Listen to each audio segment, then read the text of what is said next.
പ്രശ്നം.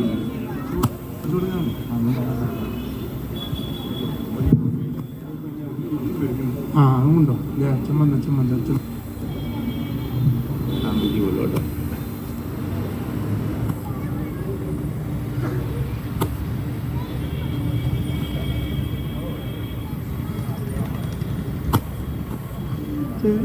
ഇത്തിരി നീ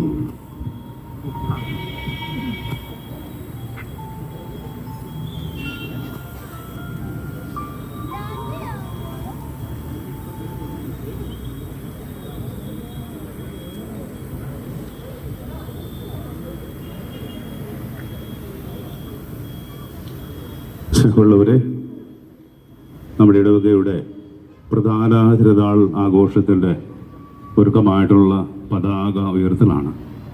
ഏതൊരു സമ്മേളനവും ഏതൊരു ആഘോഷവും ആരംഭിക്കുന്നത് പതാക ഉയർത്തലൂടെയാണ്. പതാക ഉയർത്തുന്നത് ഒരു ഉത്സവ പ്രതീതി ജനിപ്പിക്കുന്നതാണ്. തൃപ്പൂണിത്തുറ സെൻറ് മേരീസ് ഫൊറോന ഇടവക അംഗങ്ങളായി നമ്മെ സംബന്ധിച്ചിടത്തോളം നമ്മുടെ ഇടവകയുടെ ഏറ്റവും വലിയ ഉത്സവമാണ് ഇടവകയുടെ സ്വർഗീയ മധ്യസ്ഥയായ പരിശുദ്ധ അമ്മയുടെ ശുദ്ധീകരണ തിരുനാൾ ആഘോഷം.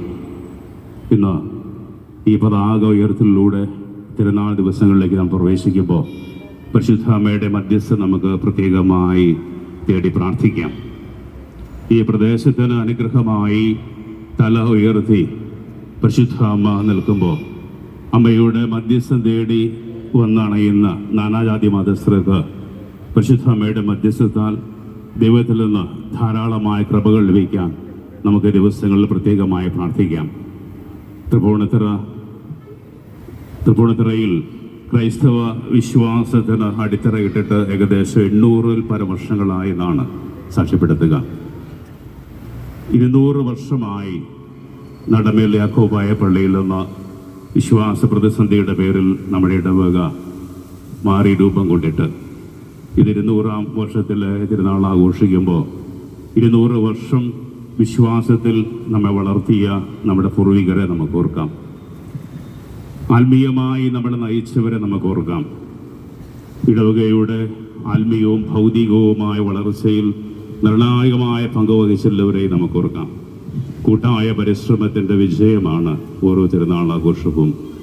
അമ്മയുടെ മധ്യസ്ഥം തേടി പ്രാർത്ഥിക്കുമ്പോൾ നമുക്കും നമ്മുടെ കുടുംബങ്ങളിലും അമ്മയുടെ മധ്യസ്ഥം തേടുന്ന നാനാജാതി മതസ്ഥർക്കും ഇത് അനുഗ്രഹത്തിൻ്റെ നാളുകളാകട്ടെ എന്ന് പ്രാർത്ഥിച്ചുകൊണ്ട് ഭക്തിപൂർവ്വം നമുക്ക് ഈ കർമ്മത്തിൽ സംബന്ധിക്കാം. പിതാവിൻ്റെയും പുത്രൻ്റെയും പരിശുദ്ധാത്മാവിൻ്റെയും നാമത്തിൽ. മേഘങ്ങളെ വാഹനമാക്കി കാറ്റിൻ്റെ ചിറകളിൽ സഞ്ചരിക്കുന്ന ബലവാനായ ദൈവമേ, ഞങ്ങൾ അങ്ങയെ ആരാധിക്കുന്നു.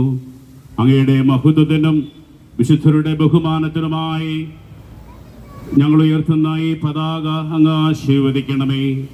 ഈ പതാക വണങ്ങുന്നവർക്കെല്ലാം അങ്ങയുടെ സഹായം ലഭിക്കുമാറാകട്ടെ, ഇപ്പോഴും എപ്പോഴും എന്നേക്കും. ആമീൻ.